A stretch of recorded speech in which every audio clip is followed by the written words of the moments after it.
பார்த்து பார்த்து வளர்ப்பதனால் அன்னை என்பதா, உனை தெய்வம் என்பதா, குருநாதன் என்பதா,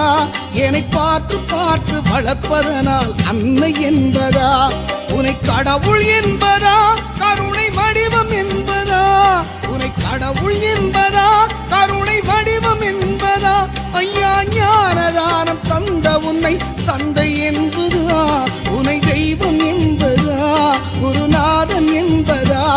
என்னை பார்த்து பார்த்து வளர்ப்பதனால் அன்னை என்பதா.